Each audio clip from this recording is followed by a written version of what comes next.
Don't cry, insects. Even lovers, even stars must say goodbye.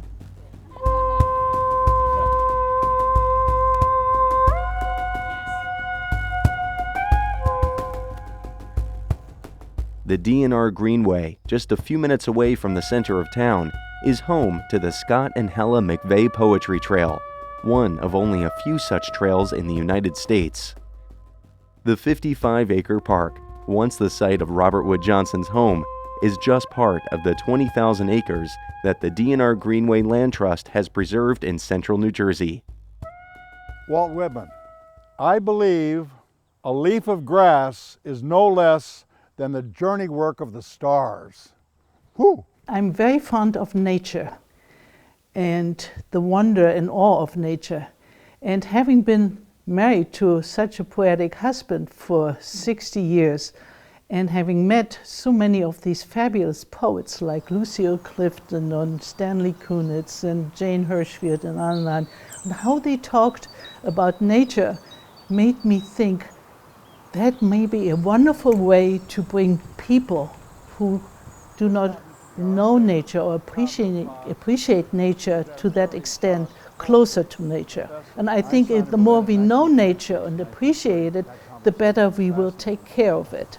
Okay, Tagore. The butterfly flitting from flower to flower ever remains mine. I lose the one that is netted by me.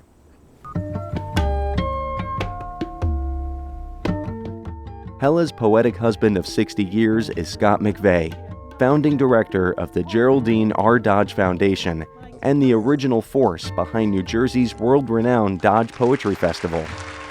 And we built up a list of hundreds and hundreds of poems, and then Hella actually selected the poems. And what is represented here are 12 different lands and cultures. So you've got poems from China and Japan and India, as well as Chile, Pablo Neruda.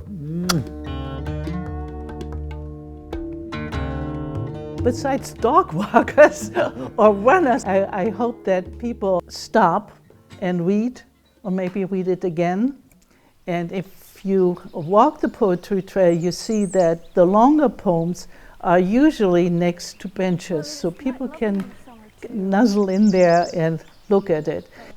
Those benches, by the way, were made by Trenton artist and craftsman David Robinson.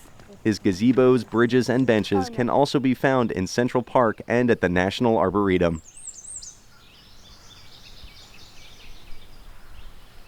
On a recent sunny fall day, the McVays led a walk along the trail and dedicated the trail's 50th poem, Spineless, by New Jersey poet Lois Marie Harrod.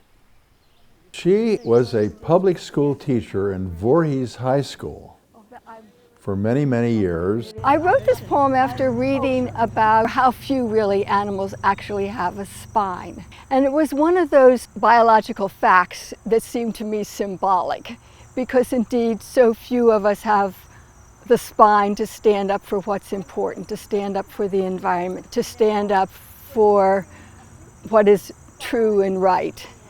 The spineless. No use telling the jellyfish to stand up for herself or the footless slug to stand his ground. Most amoebae are wobbly as curdled milk, and even the centipede, for all his feet, doesn't know which one to put down. White feathers quiver the slightest breeze, and backboneless crabs sidle off. So don't expect piling or prop.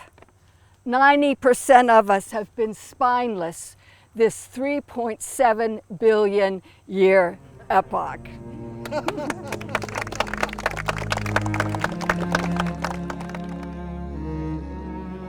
Scott and Hella are amazing, amazing people, and they have a passion both for the environment and for poetry, and they share it with the community through this gift.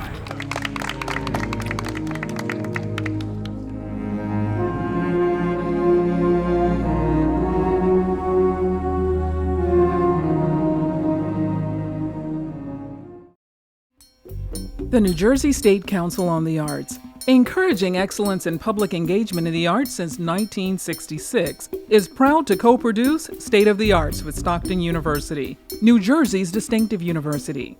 Additional support is provided by the Geraldine R. Dodge Foundation and Bramnick Law, a personal injury law firm.